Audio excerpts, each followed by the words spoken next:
This is Stellar Dawn by Jagex, famous of RuneScape. That will come up. Terra, 3 or 4 years of work by Bluehole in South Korea, published by Frogster. This is Rift by Tryon Worlds in the US. Europe and Asia are far way ahead with MMOs. Good. But the US is trying to get back a little bit by Tryon Worlds. And these are all very high-end games. But also on the social, on the casual part, the best is yet to come, because Angry Birds, the Christmas edition, is coming, guys. It will be released, I think, in about a week. And it's the same game, Angry Birds, so you shoot birds and you hit stuff. But now it's in a winter edition. Isn't that great news? But it does tell me that they are very, very smart, because they did recently a release on the Angry Birds with a Halloween theme. And they sold in a week a million games for $1. So they put a little other colors, a bit of Halloween, put it in the App Store, and then a week later, $1 million came out. And then they put it on the Android phone. Let's see what happens. And they put it there, and now it was 6 days, 1 million. And now for Christmas, they're having a Christmas edition. Well, guess what? I guess they'll make just another 1 million. And why am I telling this? Because I think they're just very smart in using their IP, but they shouldn't do it too often, though.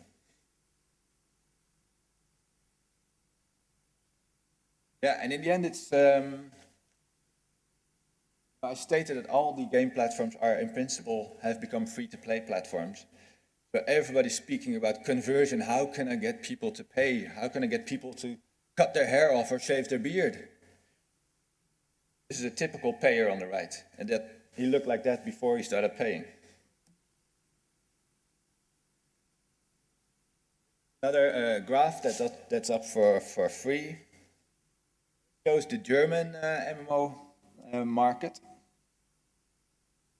It also shows that there's, if you look at the gray part, 79% only plays free-to-play MMOs, and only 9% plays only pay-to-play, but the overlap is quite significant as well. People have playing World of Warcraft, but also playing free-to-play MMO games, and paying for it. Because those 1.3 million you see in the middle, they pay for a subscription or whatever, and they also have free-to-play MMOs, and they pay buy some swords and everything. And in Germany, it's 40% of people playing free-to-play MMOs, they have paid last year. So your conversion on an individual MMO would maybe be, have 8%, you would be very, very happy. But they just cannot. They're playing more MMOs, so in total, 40% of all the people playing MMOs spends money. So to the right, you can see there are more paying free-to-play gamers in Germany than pay-to-play gamers. It is, together with France, one of the two countries where free-to-play revenues are higher than pay-to-play revenues. The US is still pay-to-play. So I said this about 100 times. And what platform isn't free to play? The consoles is the one that's you can download some free games on Xbox Live Arcade, but it is actually the only one where I would hesitate to say it's a free to play platform, but all the others are.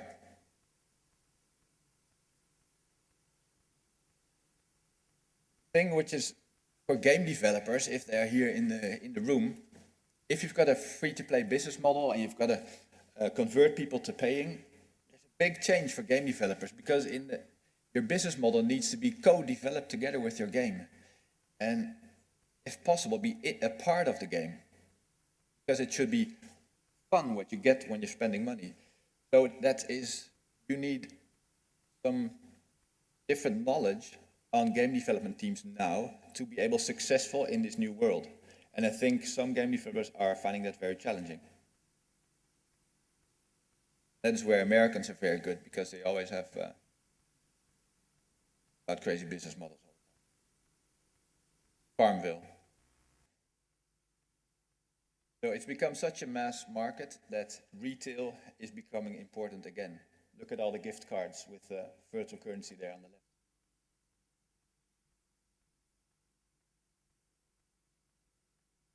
company that distributes it in all big supermarkets in the US.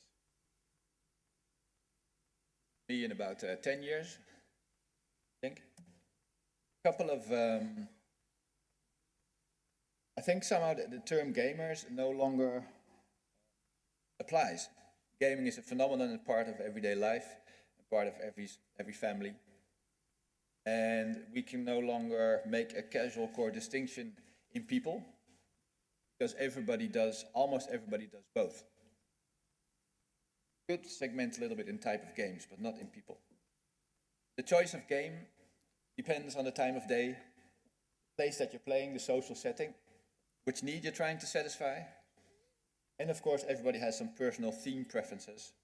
That feeds into the fact that there's a lot of niche games like Vikings of Thule, where you can have Vikings and do all kinds of complex card stuff. That's very niche, but it appeals to a certain group that likes that theme. All platforms are free to play, in my opinion. Total wallet, we've kept it flat, which is good news through the session. Major shifts to online, but growth is eminent. And I think business models should be a core part of game development to be. A couple of tips. If there's some game developers here, always have a 99-cent strategy. Gifting rules. Having everything digital makes it more difficult to give a gift. You all know that 40 or 45% of all revenues of console games is made in December and November, Christmas sales. When everything goes digital, what do we give as a gift? And even, how do I give an Apple game in the App Store as a gift to a friend? Can I do that now? Does anybody know? Well, that's $1 million idea for you. I wish I had time to set that one up. But always in your game consoles, think about giving presents. That's how Farmville got famous and rich, because of people giving purple fences to their friends for 80 cents. And Mac is huge. Secretly, Mac has conquered 40 to 50% of all teenagers in terms of their main computer. And I expect that to grow. And there's not a lot of companies jumping on the Mac as a game platform. So that's my other secret tip. If I had time, I would jump on it. And retail's back, it's a mass market, so think of traditional partners. Think all platforms. You know, it doesn't really matter on which platform you start. Get some money for the first and then get rich by rolling it out to other platforms. Try to keep your IP. You might have seen that EA bought the company that published Angry Birds, but in the agreement, the developer kept the IP and is now getting rich, and he pulled it out from the publisher. So EA doesn't have everything to say about Angry Birds anymore. Extend your IP. Don't be lured into developing a new fun creative game, but make a Halloween version and a winter version. It's boring work, but if you want to make some money, extend your IP. And go to newzoo.com and get the newsletter, because then you get all the free market data and stuff.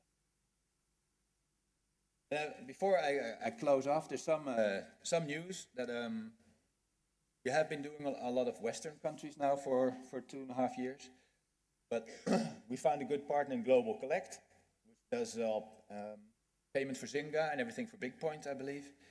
They're globally the biggest. They've got a good feel for all the online business models, what goes on real time. They are sort of a co-founder of speeding up our process of doing all the surveys in all countries in the world. And we'll start off with Brazil, Mexico, Russia, Spain, and China, as well as Italy, of course. Because we know that Italians spend somewhere between €1 billion, and it's not liras, this is real euros, this is real money, €1 billion and €3 billion. But I think that's not enough. I think we need to know a little bit more about that. And yes, we are seeking some local and international launch clients or partners. And so I guess I'll be back. And until then, reach out to me. And thank you for having me.